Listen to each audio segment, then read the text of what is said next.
Territoire innovant proposé par RCF en partenariat avec la ville de Saint-Étienne. Saint-Étienne change le monde avec design, avec créativité, avec innovation, avec passion. Chaque semaine, découvrez les entreprises qui font la richesse de notre territoire. Bonjour, si je vous parle gueule cassée, personne amputée, bien sûr vous penserez à la fois aux civils et évidemment aux soldats, notamment de la guerre de 14, qu'il a fallu dès cette époque aider, notamment par des corsets et toute autre orthèse, comme on dit maintenant, ou prothèse, pour retourner à une vie civile à peu près identique à celle qu'ils avaient pu connaître avant, à peu près. C'est la famille Lecante en 1936 qui a intégré le cuir pour la première fois dans les corsets. Aujourd'hui, Lecante, c'est encore un groupe que l'on peut retrouver à l'international, mais aussi à Saint-Étienne, où on trouve 2 agences, plus une bientôt en septembre. Et avec Stéphane Lecante, aujourd'hui, nous allons évoquer notamment les innovations de ce groupe, dont bien sûr la région stéphanoise et la Loire peut bénéficier.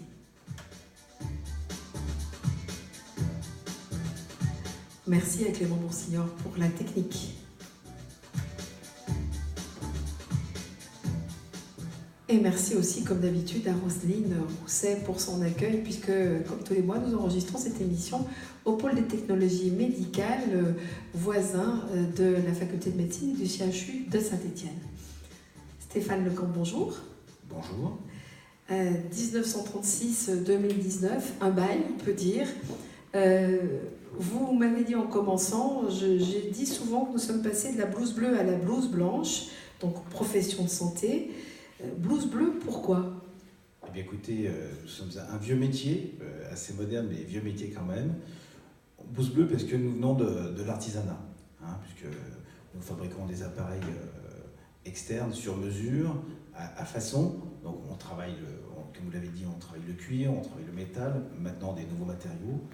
Mais voilà, nous venons de l'artisanat sur ce côté sur mesure. Voilà, il fallait ce côté manuel, ce côté adaptation. On évoquait les gueules cassées, les blessés de 14. Bon, votre société a été fondée en 1936. Pour autant, c'était quelque chose, bien entendu, pour lesquels il fallait trouver des solutions adaptées à chacun. Donc ça reste la philosophie de l'entreprise. Oui, tout à fait. Ça n'a pas changé. Les matériaux, les techniques ont évolué. Mais la philosophie est toujours la même. C'est un métier de proximité et de unique, je dirais. Donc, Alors voilà. ce groupe, il est né à Lyon. Aujourd'hui, c'est le groupe Protéor Lecante, puisque récemment, qu'est-ce qu'il s'est passé pour Lecante ? On va dire que c'est un mariage. Le groupe Lecante et le groupe Protéor sont deux entreprises historiques de la profession. Nous avons plus de 100 ans. Nous, 1936, le groupe Protéor a 100 ans. On partage la même philosophie et puis ce sont des groupes familiaux. Et c'était assez naturellement qu'on s'est rapprochés il y a 2 ans pour mettre en place des synergies sur nos compétences et sur notre réseau, sur notre maillage français. Qu'est-ce que fabrique Lecante, Stéphane Lecante? Que fabrique votre société? On a parlé orthèse, prothèse. D'abord, quelles sont les différences entre ces 2 dispositifs qui, tous 2, sont chargés d'aider le patient? Alors, souvent, quand on parle de prothèse, on confond avec prothèse interne. Donc, nous faisons des prothèses externes. Donc, la prothèse est un appareil qui, aujourd'hui, remplace un membre. Et l'orthèse est un appareil, donc sur mesure aussi, qui vient compenser une déficience ou une correction. Qu'on met par-dessus par exemple, on parlait de corset, qu'on met par-dessus le torse, le tronc. Tout à fait. Alors, le corset sont bien connus. Aujourd'hui, nous sommes leaders et reconnus pour le corset de traitement de la scoliose. Donc là, c'est une période de la vie, on essaie le plus court possible. Souvent à l'adolescence. À l'adolescence, tout à fait, en période de puberté et de croissance, où on vient appliquer des corrections pour réorienter, corriger une déformation de la colonne vertébrale. Vous avez parlé de prothèses, ça veut dire que vous fabriquez par exemple des pieds que l'on va pouvoir adapter lorsque telle ou telle personne a été amputée? Oui, alors l'orthoprothésiste aujourd'hui en phase en équipe pluridisciplinaire avec un médecin, un kiné souvent dans un centre, dans un hôpital, fabrique un appareil. Cet appareil, c'est une construction qui se fait avec des composants, avec un réglage, un alignement et puis une interface. Donc lors de cette fabrication, on utilise des différents composants, des pieds.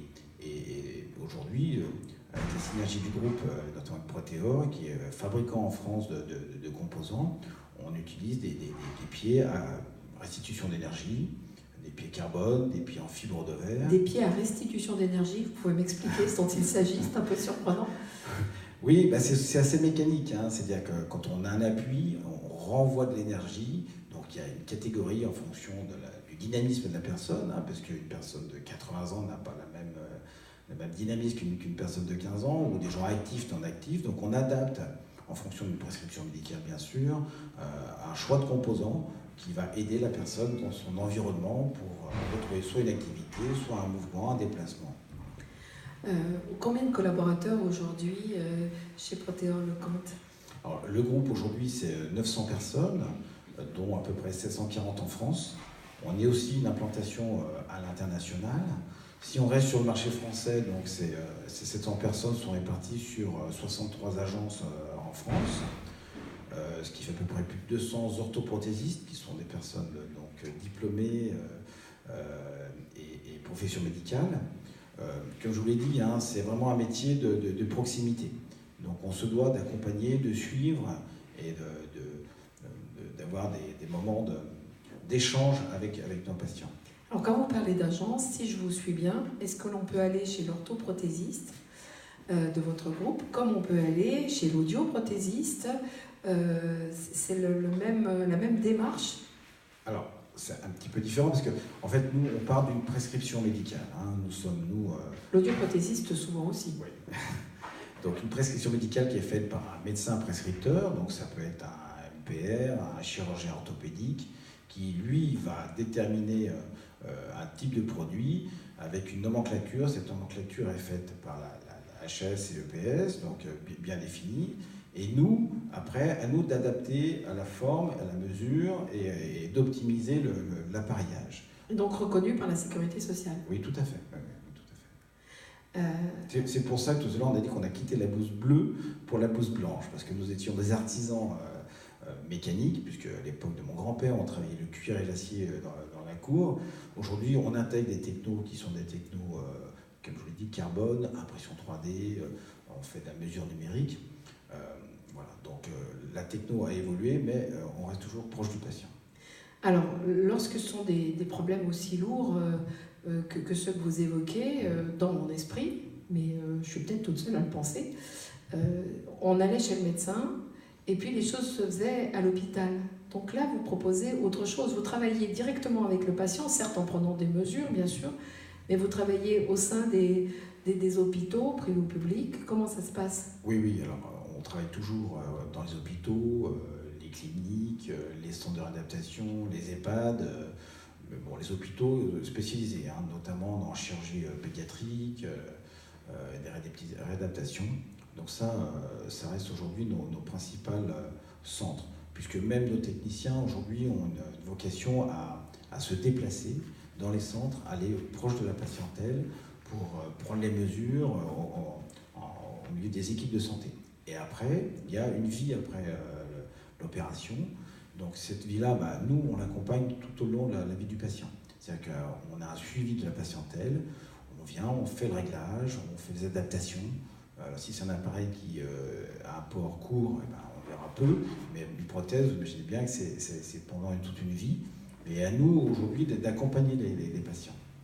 Alors, si on essaye de faire une petite nomenclature des types de prothèses en gros que vous offrez, on a parlé du pied. Est-ce que, par exemple, la hanche, c'est aussi de votre ressort?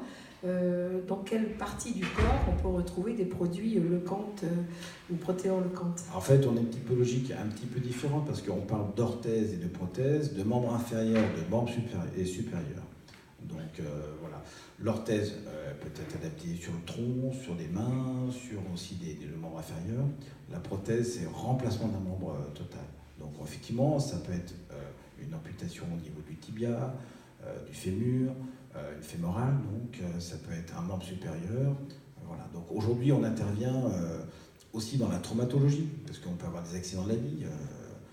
Le cerisier, on tombe du cerisier, donc on peut avoir une fracture de colonne. Donc à ce moment-là, c'est un appareil qui va être fait pour maintenir et pendant la consolidation. Les nouveau-nés aussi, je crois que vous proposez. Oui, alors on a aussi un traitement qu'est-ce qu'on appelle la plagiocéphalie pour les déformations des orthèses crâniennes. Donc on fait les orthèses crâniennes. Et pour le coup, on utilise aujourd'hui des dispositifs qui sont très innovants, puisqu'on a l'impression 3D qui vient aujourd'hui dans nos cycles de fabrication, je ne veux pas dire révolutionner, mais apporter encore d'autres solutions. Coup d'avance, le magazine de l'innovation dans la Loire, RCF. Et dans cette émission, aujourd'hui, toujours au pôle de technologie médicale à Saint-Étienne, j'ai le plaisir de recevoir Stéphane Lecante, qui est... vous êtes président directeur général, on va Directeur dire. Général. Directeur général du groupe Lecante. Stéphane Lecante, ce groupe donc, a grandi, grossi. Aujourd'hui, quel est son chiffre d'affaires? Alors, le groupe Lecante Proteor, ou Proteor Lecante, peu importe, c'est 80 millions d'euros.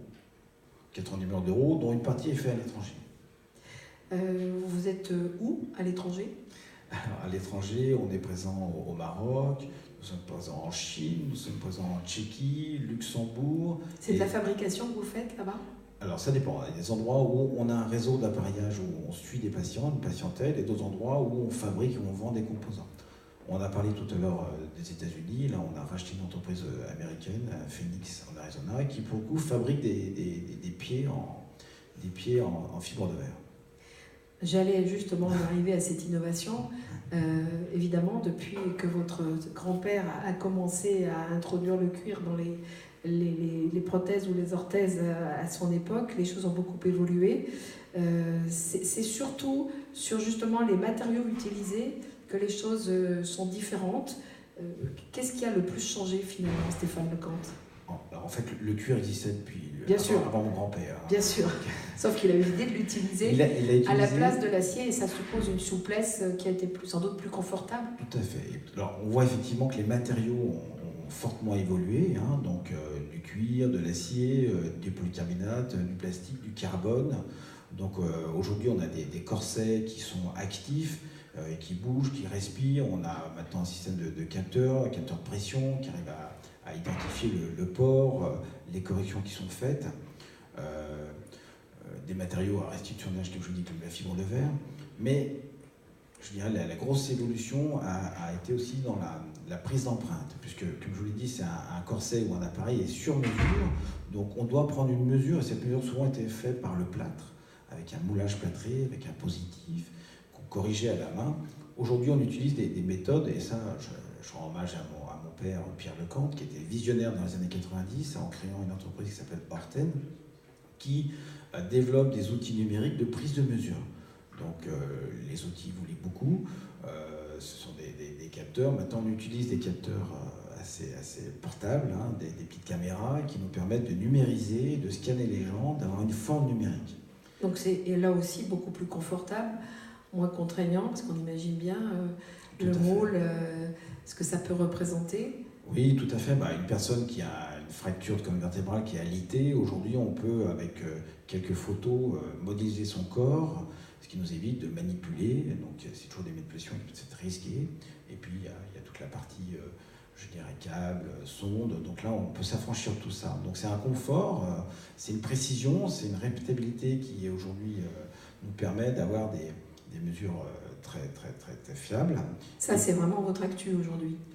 Oui, alors c'est une actu qui a commencé il y a un certain temps, mais qui évolue. Oui, ça se prépare, j'imagine que ça n'apparaît pas subitement. La techno évolue, alors c'est vrai qu'aujourd'hui, les outils de prise de mesure qu'on développait à une époque, on ne les développe plus parce qu'on utilise maintenant des produits du marché.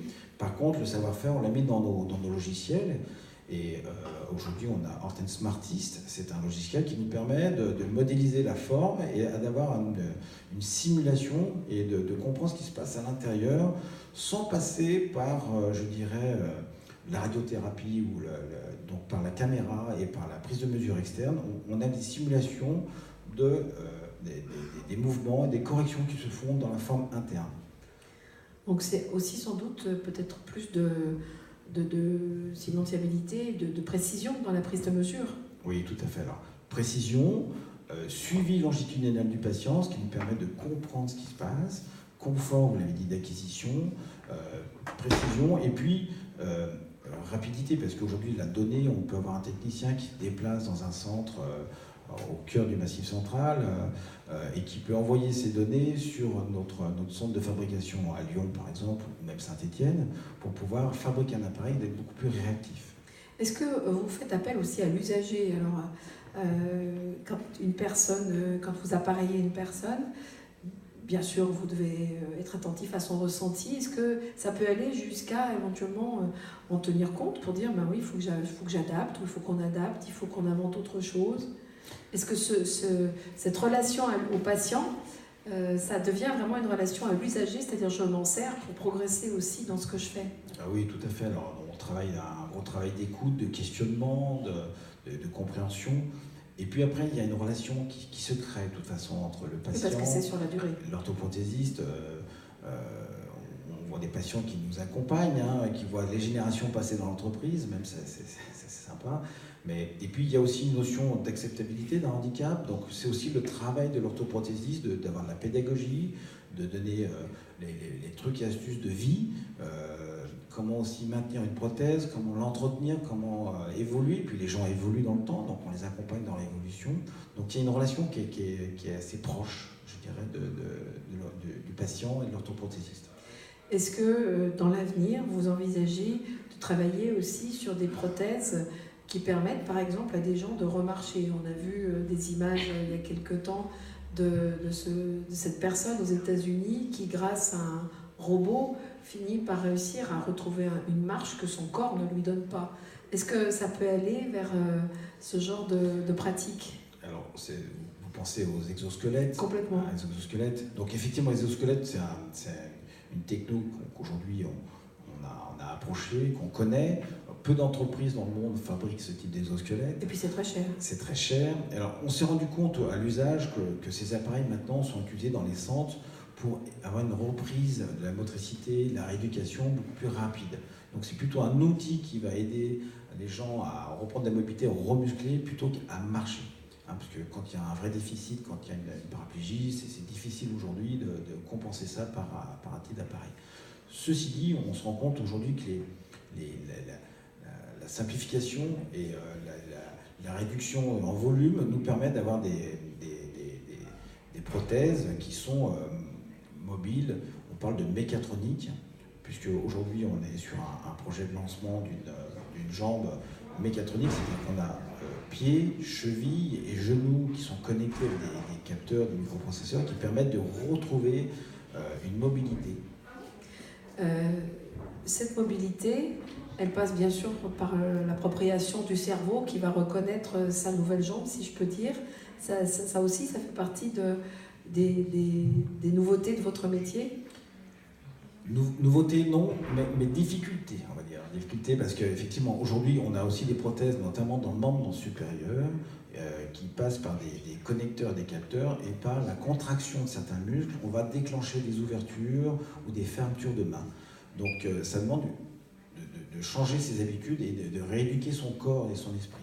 Donc ça demande d'avoir une grande sensibilité, puis de pouvoir le faire. Souvent, les prothèses permettent d'avoir retrouver des fonctions primaires. Pour ce type d'appareil, donc avec des capteurs, on est sur des choses très haut de gamme, sur des usages bien spécifiques. C'est pas la majorité de nos prothèses. Ces prothèses, elles sont toutes prises en charge par la Sécu, elles sont abordables? Alors, comme l'innovation fait qu'aujourd'hui on a des composants qui sont de plus en plus chers. Le système français est un système qui est bien fait, puisque nous sommes donc agréés Sécurité sociale avec une liste de LPPR, avec une nomenclature, et les appareils aujourd'hui sont référencés, identifiés et pris en charge. Le slogan de Lecante, c'est l'orthopédie innovante. Oui. Et depuis que vous êtes marié avec le groupe Proteor, c'est aussi Human First, l'humain d'abord. C'était, j'allais dire, le pivot de votre activité. Oui, dans un métier, il faut, je dirais que nos orthoprothésistes aujourd'hui sont des gens qui sont empathiques, qui aiment les gens, qui aiment le soin, ceux qui se donnent beaucoup, et qui sont proches parfois de cas qui peuvent être simples, et parfois des cas assez compliqués. En pédiatrie, il y a des choses lourdes. Donc il faut aimer les gens, et l'humain et le patient est au cœur de notre problématique. C'est que nous sommes encadrés par un régime de santé, ce qui nous permet de fabriquer des choses qui sont innovantes, mais dans un cadre réglementaire et pour le patient. Tout à fait. Dernière question, Stéphane Lecante. Le territoire, et le pôle des technologies médicales le prouve, le territoire de la Loire est un territoire où les dispositifs de santé sont présents. La recherche aussi est très présente. Vous travaillez avec les Ligériens ? Mon grand-père était stéphanois à l'origine. Donc c'est vrai que notre agence de Saint-Étienne existe depuis 1965. Et c'est vrai qu'il y a une technologie forte dans le médical à Saint-Étienne. Donc aujourd'hui, l'idée c'est d'avoir une implantation forte sur l'axe, je dirais, Lyon-Saint-Étienne. On est aussi sur Clermont, on est sur Roanne. Voilà, donc c'est important. On disait la proximité, c'est qu'on a un maillage, on a à peu près sur le Rhône-Alpes 8 agences, ce qui fait que quand on a maintenant des pôles de soins, des expertises, là on est aujourd'hui à l'hôpital Nord, il y a une vraie expertise, des patients qui viennent se faire soigner, qu'on voit aussi ici, on les accompagne en région, en proximité, dans des différents centres, ce qui est vrai à Lyon, à Villefranche-sur-Saône, à Chambéry, à Saint-Étienne. À Saint-Étienne, tout à fait. Donc l'actualité de Saint-Étienne, c'est l'ouverture de cette nouvelle agence qui va se faire en septembre. Donc on mutualise nos moyens avec Proteor et Lecante pour avoir une structure aujourd'hui qui est destinée à accueillir de la patientèle le mieux possible, avec une salle de marche. On intègre de plus en plus le système d'AQM, analyse quantifiée de la marche, pour avoir des vidéos, pour avoir la rééducation, l'apprentissage. Donc c'est de mettre à disposition de la patientèle aussi des outils modernes. Stéphane Lecante, merci beaucoup. Merci à vous.